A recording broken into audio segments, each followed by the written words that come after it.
Assalamualaikum warahmatullahi wabarakatuh. Hello everyone, welcome to our English lesson with me, Mrs. Risa Umami. Well, for our material today, we are going to talk about simple present tense. Jadi pada kesempatan kali ini, kita akan membahas tentang simple present tense. Oke, pada simple present tense di sini yang akan kita bahas adalah yang pertama function, yang kedua adalah pattern, dan yang ketiga adalah examples.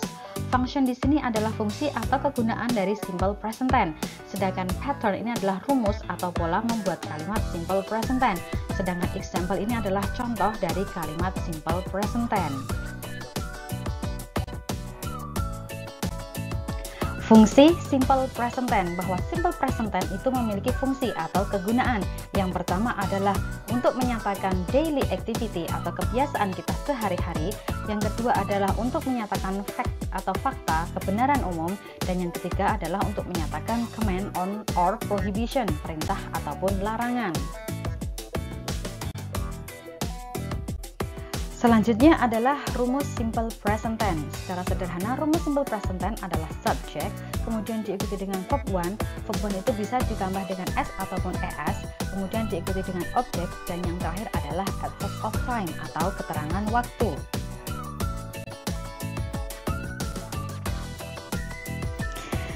Oke, kita bahas yang pertama adalah s atau subjects. Bahwa di dalam bahasa Inggris itu ada beberapa subjects. Yang pertama, I, saya, you, kamu, they, mereka. Jika orangnya lebih dari satu, maka itu kita sebut dengan they atau mereka. Ada juga we.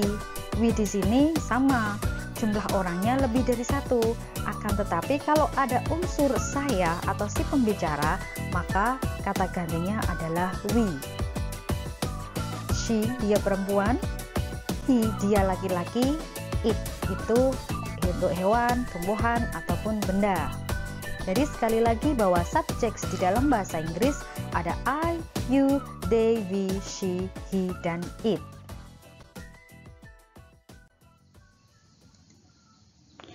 Oke, selanjutnya kita ke verb atau kata kerja. Verb di dalam bahasa Indonesia sering disebut juga dengan kata kerja, kata yang melakukan suatu pekerjaan atau aktivitas. Berikut adalah beberapa contoh saja dari verb. Yang pertama ada drink, eat, play, cook, sleep, wake up, watch, and wash. Ya, jadi 8 contoh ini adalah kata kerja.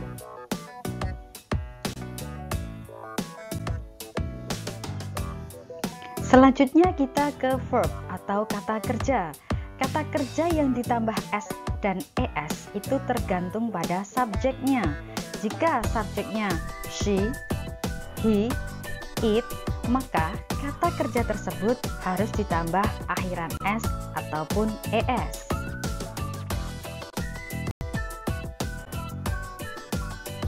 Sedangkan kata kerja yang subjeknya I, you, they, we, kata kerjanya itu tidak ditambah s ataupun es, melainkan kata kerjanya tetap, yaitu kata kerja bentuk pertama.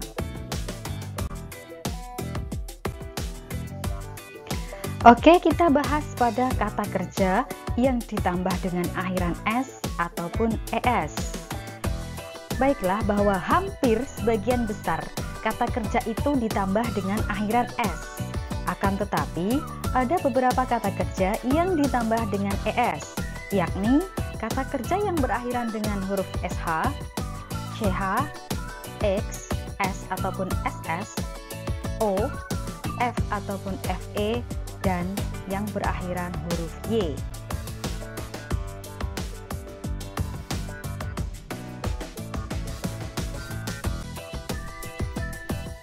Oke, kita kasih beberapa contoh kata kerja yang berakhiran dengan sh. Contohnya wash, wish, crash. Kemudian yang berakhiran dengan ch, watch, reach, teach. Yang berakhiran dengan x, fix, relax, mix. Yang berakhiran dengan huruf O, go, do, redo. Yang berakhiran dengan huruf S atau SS, kiss, pass, miss. Kemudian yang berakhiran dengan F atau FE. Kita rubah dulu F itu menjadi V, lalu baru ditambah dengan ES. Contohnya live. F di sini kita ganti dengan V dulu. Nah, kemudian baru kita tambah ES, jadinya lives. Contoh lagi live. Nah, jadinya lives. Oke, untuk yang terakhir, yang berakhiran huruf Y. Kalian coba perhatikan baik-baik. Y ini nanti diubah menjadi I bila ia terletak setelah huruf konsonan, kemudian baru ditambah ES. Contohnya fly. Di situ terdapat huruf konsonan yaitu L. Maka Y itu dirubah menjadi I, lalu baru kita tambah akhiran ES. Jadinya flies. Contoh lagi study. Di situ terdapat huruf konsonan D ya. Maka Y yang huruf terakhir itu diubah menjadi I, lalu ditambah akhiran ES. Jadinya studies. Akan tetapi, Y tetap menjadi huruf Y bila ia terletak setelah huruf vokal A, I, U, E, O. Selanjutnya ditambah dengan akhiran S. Contohnya play. Di situ terdapat huruf vokal yaitu A, maka Y-nya itu tetap, kemudian kita tinggal tambah saja huruf S, berarti menjadi plays. Contoh lagi ada kata buy. Jelas di situ terdapat huruf vokal U, maka Y itu tinggal ditambah huruf S, jadinya buy. Selanjutnya, adverb of time. Yang menjadi ciri dari simple present tense adalah keterangan waktunya, yaitu ada kata every day, setiap hari, every week, setiap minggu, every month, setiap bulan, every year, setiap tahun. Kemudian ada lagi every morning, setiap pagi, every night, setiap malam, at 7 misalkan jam 7, once or twice a week, sekali atau 2 kali dalam seminggu. Itu adalah ciri-ciri keterangan waktu untuk menunjukkan kalau itu adalah simple present tense. Baiklah, sekarang kita ke contoh simple present tense yang menyatakan daily activity. Rumusnya subject, verb, s or es, object, dan adverb of time. Kalimatnya seperti ini contohnya. They go to Solo every week. They go to Solo every week. Mereka pergi ke Solo setiap minggu. Nah, di sini kalian perhatikan ada kata go. Go ini kata kerjanya tetap verb one, tidak ditambah s ataupun es. Kenapa?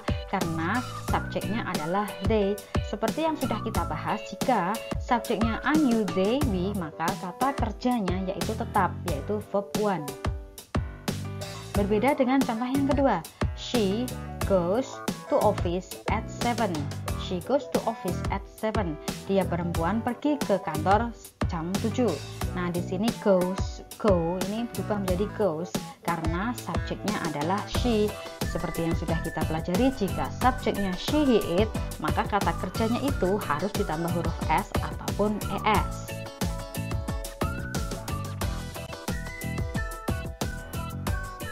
Selanjutnya, contoh simple present tense yang menyatakan fakta.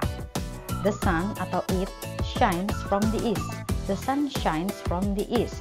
Kalian perhatikan di situ ada kata shines, terdapat ketambahan s karena subjeknya adalah it, the sun.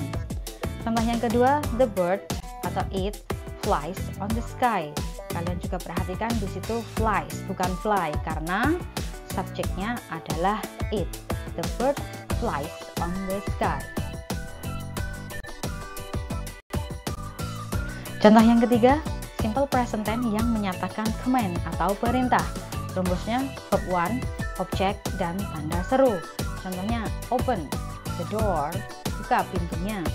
Sweep the floor, sapu lantainya. Close your eyes, tutup mata kamu. Nah, di sini kata open, sweep, dan close ini adalah kata kerja bentuk pertama yang menjadi ciri dari simple present tense.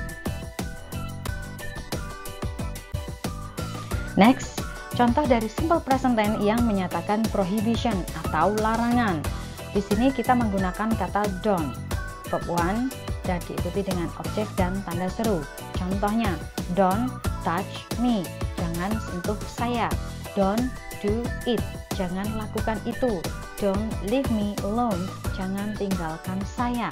Nah, di sini kata touch, do, leave ini kan kata kerja verb 1 yang menjadi ciri dari simple present tense. Hanya saja di sini perbedaannya kita tambah dengan kata don't yang menyatakan prohibition atau larangan.